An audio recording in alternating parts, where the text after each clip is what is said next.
I'm sitting on the edge of my bed, and I am wondering how.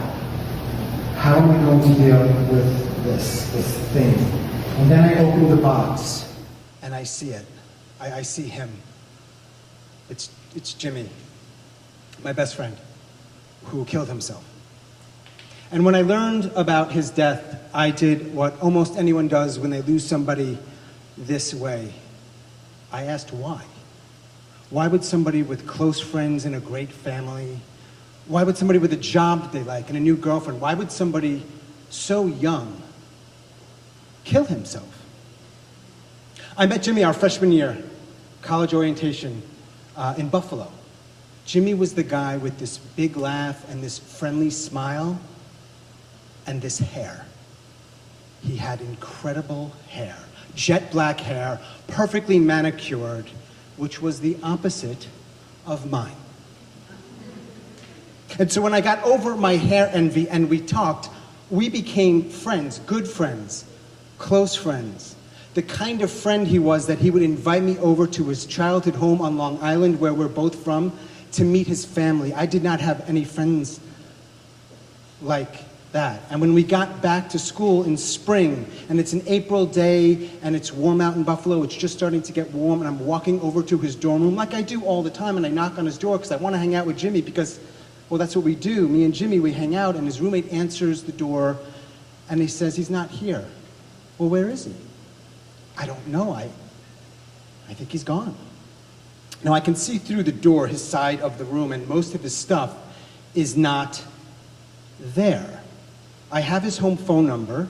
I'm told he might be back on Long Island. We're not sure. Nobody knows why. I call the number, and I want to ask him. One, I want to see if he's okay, but I want to ask him why. Like, why didn't you say goodbye? Why don't you even write me a little note, something, and I get the answering machine. But I don't leave a message. I hang up the phone. I don't think that Jimmy wants to talk. He would have said something, so that's it. That's it. We're done. And the spring semester goes on, and I'm later told that he is on Long Island and he's okay, but nobody knows why he left. I don't know why he left. And the spring term ends, and I go home, and it's summer, and nobody's around. And I only live a few miles from Jimmy. And so I get my car and I go over to his house, and I knock on the door, and he answers. And it's awkward. And then he does what Jimmy does. He smiles. And he invites me in, and we talk, and I talk to his mom, and we're right back at it. I have got Jimmy back in my life, and I want to ask him why, but I don't. I'm just glad I've got Jimmy back, and we hang out that entire summer. Now, we've both transferred from the University of Buffalo. I'm going to a school down in Florida, and he's going to stay local on Long Island. Despite the distance, we get closer throughout college. And then I moved to Atlanta for work, and he becomes a New York City police officer. Despite the distance, we get closer. And now I'm living in Japan. It's November 1997. I'm teaching English in Tokyo, and I've been there for more than a year. And I am coming back for a family wedding, and of course, 100% when I get back, I am going to hang out with Jimmy. Every single time I come back from wherever I am, it is me, and it is Jimmy, and I am back, and he is busy, and he is not answering my calls, and he's not returning my calls, and I'm wondering, why, Jimmy, why are you not returning my calls? Why are you not answering the phone? And why are we not hanging out? Because it's me and Jimmy. The night before I'm going to go back to Tokyo, I get a call. It's Jimmy. He wants to hang out. I want to ask him why, what's going on, what have you been doing this, why Jimmy? But I don't, because I'm just glad to have Jimmy back. And he comes over to my childhood home, and we are watching these VHS tapes that I have made of my life in Tokyo. And I'm on the living room floor, and he's behind me on the couch. Now, this is the kind of thing that Jimmy would usually be animated about. He would be excited, he would be asking questions, maybe cracking a joke or two. But he's not doing any of that. He's not saying anything. And I look back, and his eyes are closed. I don't know if he's sleeping. I don't know how long he's been that way. Jimmy, I have not seen you in over a year. Why are you sleeping? I go over to nudge him, and that's when I notice it. It's his hair. It's a little out of place. It's a little uneven. I mean, it was like that when he came over, but I didn't see it. I give him a little nudge, and we walk to the top of my driveway. I don't know what to say. I know he's not okay, but I don't know what to do or say. Look, he's got friends, he's got family, he's got a job. He's gonna be okay. So I say, hey, Jimmy, why don't you come to Japan? We take a little time off of this stuff, right? I mean, I'll get you a job teaching English, we'll meet some girls, it'll be fun. There's this pause, and he smiles, and he says, yeah, I'll think about it. And we hug, and he leaves, and I go back to Japan. And about a week later, almost Thanksgiving, I get a call. But this time it's not Jimmy, it's my mother, and she says, I have some very bad news for you. It's about your friend, Jimmy. And I know. And I learn. One shot. Self-inflicted. And just like that, more than 8 years of our friendship is frozen. Now, I'd like to tell you this is where everything changed, but it didn't. I mean, not really. When I eventually got back to the States for good, I visited his grave, I met his dad, I talked with his family, I missed Jimmy, I thought about Jimmy. Sometimes when I slept at night, he would visit me in my dreams.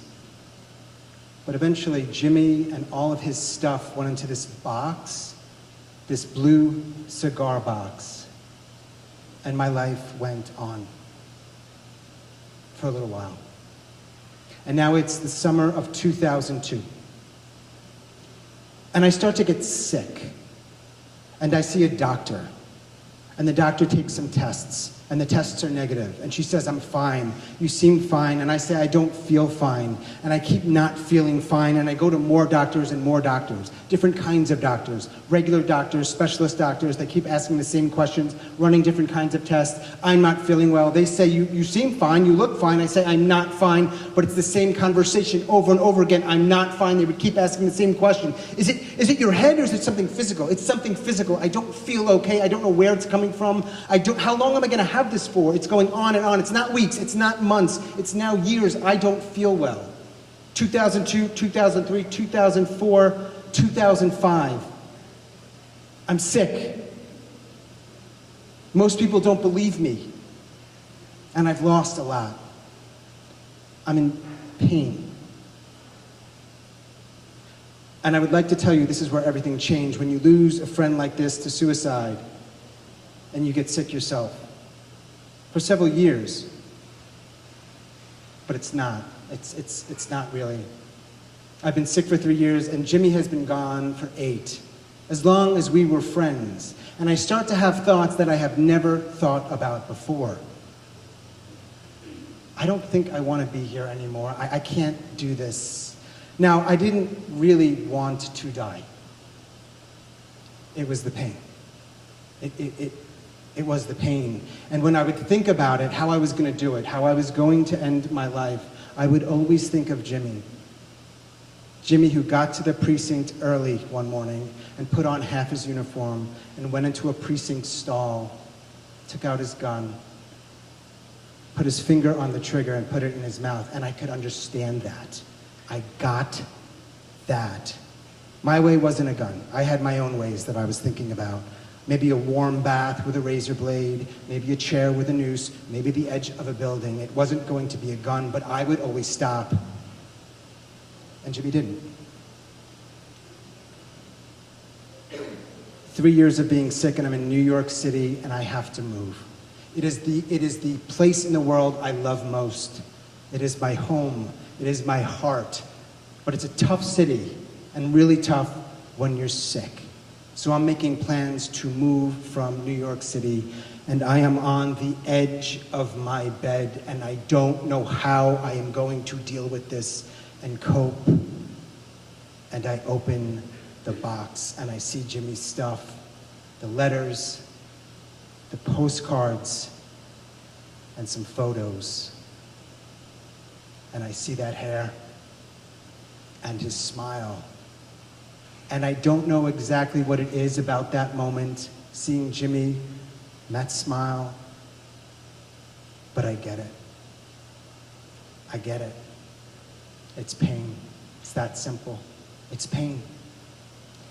And when I tasted that pain, even a little bit, when I tasted that pain, that is when everything changed. Because I stopped asking why and started asking how. Not how he ended his life, that I know, but how he was able to live so long in that kind of pain, sometimes even with a smile. Thanks.